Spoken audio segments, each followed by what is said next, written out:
Hey everyone, are you looking to make your law degree work for you without actually practicing law? Lots of lawyers choose to work in real estate, and today we're going to be looking at one of those paths. Those of you who are real risk averse might want to sit this one out. We're exploring careers in commercial real estate today on JD Careers Out There, so stick around.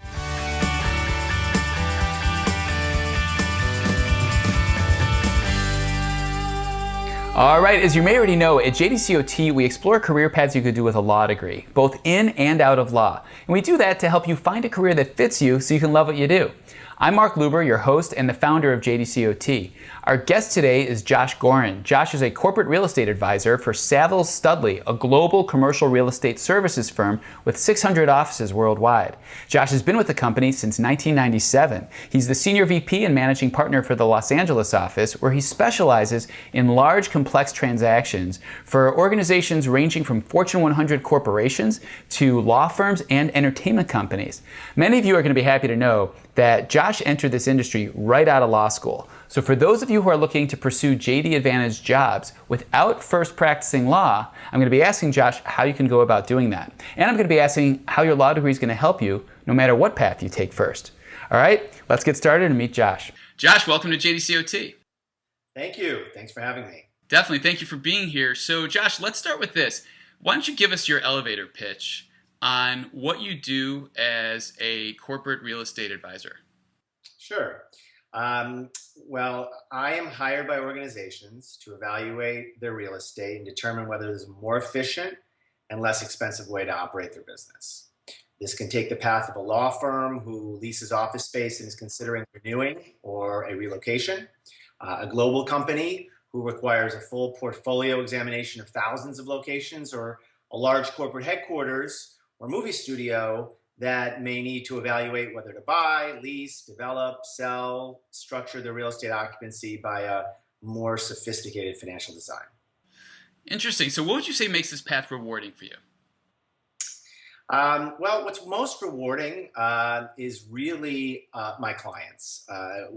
My client base is so dramatically different, and my client contacts are generally CFOs or managing partners of law firms. So I really get an opportunity to learn about different businesses every day, get a clear understanding of what works and doesn't work within those businesses. And so I have an incredible amount of experience with every business line you could possibly imagine.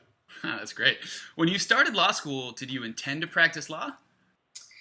Not really. I think I really didn't know exactly what I wanted to do. I was an English major in college, and it seemed like a natural path. Growing up in the Midwest, I didn't have a tremendous amount of exposure to the entertainment business, so what to do as a writer seemed fairly limited in that regard. And so it seemed more like a more natural path for me to get involved with law school. 6 months into it, I quickly realized that that is absolutely something I did not want to do, and then started figuring out what would come next. So yeah, what led you to conclude that this was the right path for you?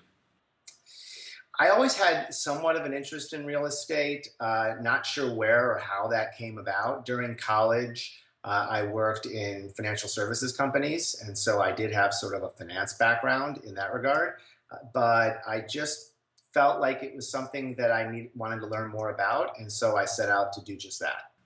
And how did you break in?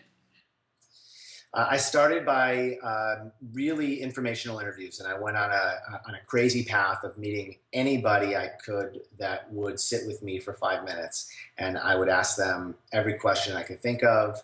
They would tell me about their area of expertise, what their business was about. Many times they would share with me their thoughts on different areas of real estate that I should explore further. And then I would take the experiences from each interview and apply it to the next interview. Through that network, I ultimately found where I am now. All right, we'll continue this discussion in the full interview. If you're watching this on YouTube, please give us the thumbs up if this was helpful, and come visit us at jdcot.com. You'll hear lots more there from Josh on what it's really like to work in different commercial real estate roles, as well as what it takes and how you can break in. If you're already at the site, make sure you join our membership. That way you get access to this full interview and lots more career building videos, plus transcripts so you can read along. Thanks again for watching, everybody. I'm Mark Luber, and I'll see you soon.